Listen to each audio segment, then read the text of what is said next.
Naghalimaw ang import ng Converge mga idol, habang debut game naman ni Christian Standhardinger at Stanley Pringle para sa Terra Firma Jeep. Bakbakan ng Converge kontra sa Terra Firma. Ang daming kaabang-abang sa laban na ito mga idol. Nga pala, wala sa Converge ang kanilang first overall pick na si Justin Baltazar dahil tinapos nito ang kanyang MPBL contract. While entering a first quarter, unang puntos agad mula sa Converge sa corner 3-point shot ni Rakal. Magang nag-run ng Converge sa kanilang tentuturan. Parang basic na basic lang sa import ng Converge ang depensa ng Terra Firma. So far, lobo na sa double digit ang lead ng Converge. Naitala naman ni Pringle ang kanyang unang puntos para sa Terra Firma mula sa kanyang wing 3-point shot. Sinundan naman yan ng kanyang 4-point shot.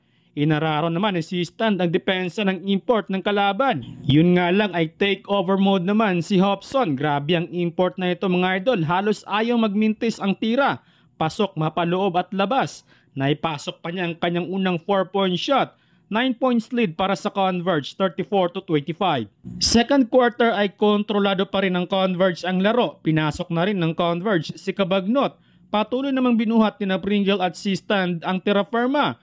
Well, kahit wala sa SMB si Cabagnot ay tulo suporta naman sa kanya ang kanyang mga former teammates. Scotty Hobson, takeover mode na naman. Hirap makasabay ang Terra Firma sa bilis ni Hobson. Nagparamdam naman sa Terra Firma si Wami Chongson upang hindi malayo ang lamang ng Converge, 53-49.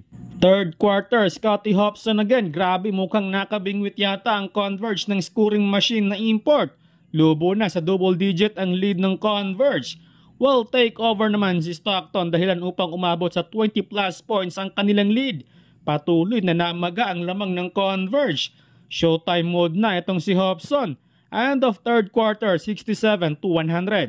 Fourth quarter ay na-maintain ng Converge ang kanilang kalamangan. Naitala naman ni Hobson ang kanyang pangatlong 4-point shot. Dahil sa laki ng kalamangan ng Converge ay tuluyan ng sumuko ang Terra Firma at sa huli ay panalo itong Converge. 46 points mula kay Scotty Hobson, 21 points naman kay Stockton. Sa Terra Firma naman ay 19 points kay Pringle habang 18 points naman kay Hester.